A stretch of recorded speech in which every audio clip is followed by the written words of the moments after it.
Hello dear my student, आप लोगों को सबसे पहले गुड मॉर्निंग। ठीक है ना। तो आज हम लोग सीखेंगे कि मतलब कैसे हम ये लोग याद रख सकें कोई भी भेद। और इसमें ये भी सीखेंगे कि यहाँ पहले आपको दिख रहा होगा कल्पूबक, ये आपका ट्रिक है। तो संस्कृत में अनुवाद बनाने के लिए हमको कुछ महत्वपूर्ण बातों पर ध्यान देना होगा। ठीक ना। तो वह आपको महत्वपूर्ण बात क्या है, तो उसके लिए हमने एक ट्रिक लगाया है कल्पूबक। तो कल्पूबक का मतलब होता है क का मतलब होता है कारक, ल का मतलब होता है लिंग, प का मतलब होता है पुरुष, व का मतलब होता है वचन और क का मतलब होता है काल। इन 5 बातों पर हमको विशेष रूप से ध्यान देनी होगी, तब तो जाकर हम मेरा संस्कृत में हम लोग अनुवाद सीख सकते हैं। ठीक ना। चलिए इसी तरह और सारे हम लोग ट्रिक को देखते हैं। ठीक ना।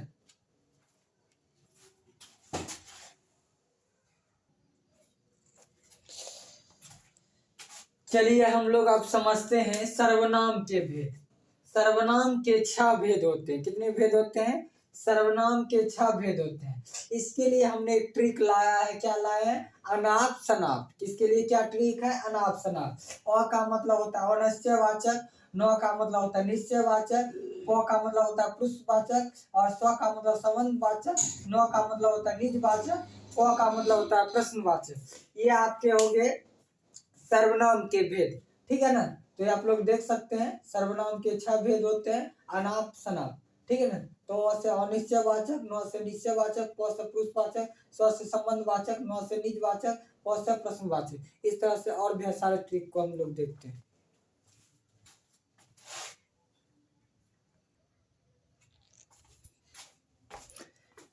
चलिए हम लोग अब देखते हैं स्वर संधि के भेद।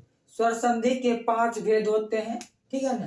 तो इसमें इसके लिए हमने ट्रिक लाया है। क्या ट्रिक लाया है? दी गुण वी यन आदि। क्या बोलिएगा मेरे साथ, बोलिए तो।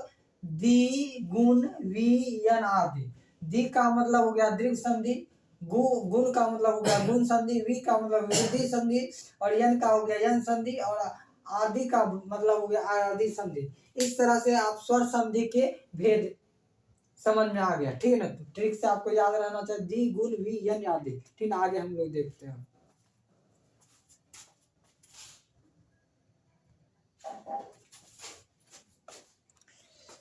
चलिए हम लोग अब समास के भेद को देखते हैं। समास के 6 भेद हो जाते हैं। इसके लिए हमने एक ट्रिक लाया है द्वि द अब तक। क्या बोलेंगे? द्वि द अब तक। द्वि का मतलब होता है द्विगु समास, द्व का मतलब होता है द्वंद्व समास और व का मतलब होता है वैभव समास, त्व का मतलब होता है तत्पुरुष समास, क का मतलब होता है कर्मधारय समास। इस तरह से आपको हमने ट्रिक बताया। तो आपको कैसा लगा? तो आपके परीक्षा के लिए बड़ा ही यूजफुल है, तो रामबाण है। तो आप जरूर इसको याद कर लीजिएगा, कि आपको वहां पूछा जाएगा कि भेद सर्वनाम के कितने भेद होते हैं, समास के कितने भेद होते हैं, स्वर संधि के कितने भेद होते हैं। ठीक है। तो इस तरह से आप वहां जवाब दे सकते हैं। ठीक है। तो चलिए, आपको वीडियो कैसा लगा? वीडियो अगर अच्छा लगा होगा तो लाइक और सब्सक्राइब करना नहीं भूलिए। और अगर मेरे चैनल में आप नए हैं तो सब्सक्राइब कर लीजिए, ताकि और भी सारे हम वीडियो बनाएंगे तो इसका नोटिफिकेशन आप तक पहुंच सके। ठीक है ना। Thank you. ओके।